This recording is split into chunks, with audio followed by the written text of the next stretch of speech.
माजिद को लेकर आर्गुमेंट काफ़ी अच्छा आर्गुमेंट हुआ, अभी क्या अपडेट है? देखिए, माजिद यूनुस ईसा इनके खिलाफ में आज़ाद नगर पुलिस स्टेशन में गुना दाखिल हुआ था, जिसकी फिरियाद अजय चांगरे इन्होंने दी थी। और उनका ऐसा कहना था कि वार्ड नंबर 4 में अजय चांगरे की बदली हुई थी और उस टाइम ये माजिद यूनुस ईसा ये उस वार्ड नंबर 4 में आए और बोलने लगे कि भाई इसकी बदली वार्ड नंबर 4 में किसने की है। उस बेस पे उनका अजय चांगरे का ऐसा कहना था कि उसके सरकारी काम में अड़थड़ा किए और जातिवाचक गाली गलौज की, इसलिए उनको अटक किया, पुलिसों ने अटक की थी। उस बेस पे हमने रेगुलर जामीन अर्जी दाखिल किया था। कोर्ट के सामने आज बहस हुई और बहस के टाइम हमने कोर्ट को बताया कि जो कलम लगे हैं ये प्राइमा फेसी ये जो कलम है ये इसके खिलाफ अट्रैक्ट होते नहीं हैं। और जो पुलिसों ने सीसीटीवी फुटेज भी जो हस्तगत किया है उसमें भी जातिवाचक गाली गलौज किया ऐसा कुछ भी नहीं आ रहा है। और इनके तरफ से कोई वेपन तो हस्तगत करना नहीं है।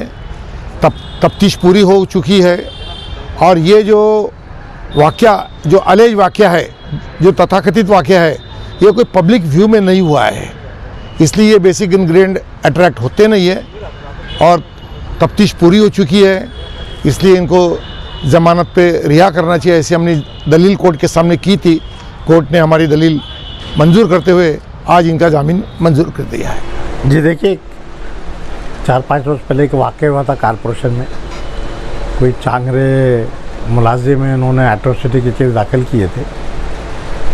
इस ताल्लुक़ से पुलिस ने माजिद हाजी के ख़िलाफ़ एट्रोसिटी दाखिल किया था और उसमें उनके साथ और एक साथीदार थे ऐसा बताया गया था। बाद में एक दिन की पीसी मिली थी। बाद में अदालत ने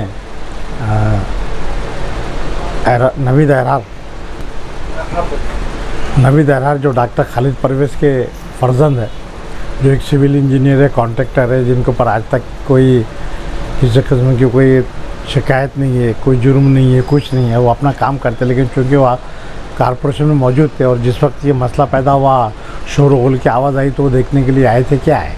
अब जाहिर है वो देखे उनके चचा भी साथ थे, पूछने के लिए साथ थे, तो इसी बुनियाद पे पुलिस ने उनका भी नाम डाल दी थी। चूँकि माजिद हाजी अरेस्ट हो चुके थे और उनके रिमांड रिपोर्ट में नवीद अहरार के भी नाम आया था, इसलिए हमने नवीद अहरार की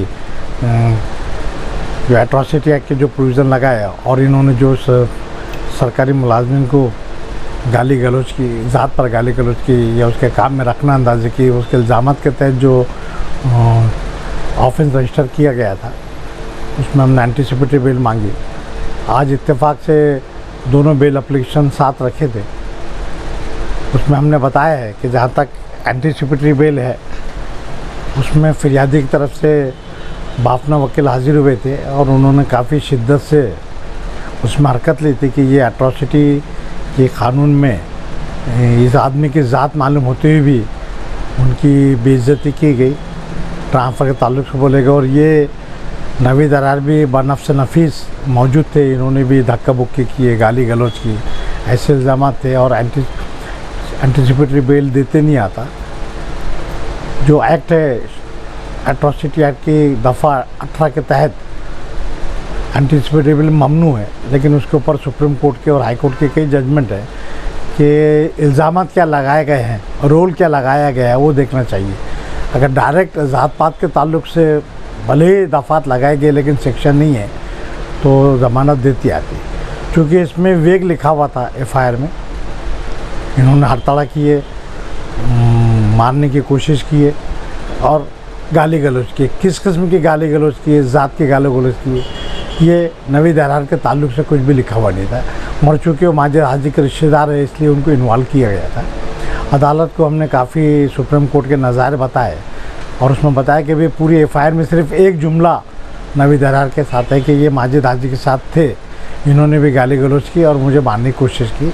और फिर बाद में कैबिन में भी ये आदमी आया और इसने मुझे धक्का बुक्की और काम से रोकने की कोशिश। पहला वाक़या जो हुआ तो ज़ाहिर है वो तो ऑफिस में नहीं हुआ था, कॉरिडोर में कई दोस्तों के साथ बातचीत कर रहे थे, वहाँ खड़ा हो रहा था वहाँ मसला पैदा हुआ, तो उसमें भी कानूनी तौर पे मजमूई तौर पे वो सेक्शन नहीं बैठता है, लेकिन चूँकि कैबिन में हुआ तो उसी वजह से पुलिस ने एट्रोसिटी की दफ़ा 3(1) RS, 3(1) R, 3 VA और सरकारी काम में अड़थड़ा किए, मारपीट किए, ऐसे दूसरे जो सेक्शंस लगाए थे।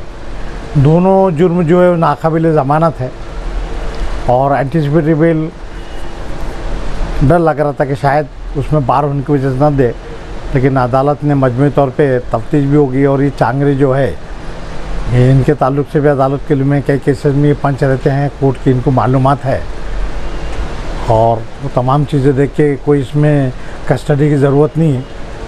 ऑलरेडी जवाब हो चुका, ज़ात का दाखला आ चुका, पंचनामा हो चुका, तो इसलिए एंटीसिपेटरी देने में कोई हरकत नहीं है, ऐसा समझ के अदालत ने वो मंजूर किया है। माजिद हाजी की भी जो रेगुलर बेल है वो भी अदालत में, चूँकि वो कस्टडी में थे, सब कुछ हो गया, तो वो भी मंजूर की। इसलिए इस तरह दोनों चचा भतीजे की ज़मानत अल्लाह के फजल से होगी।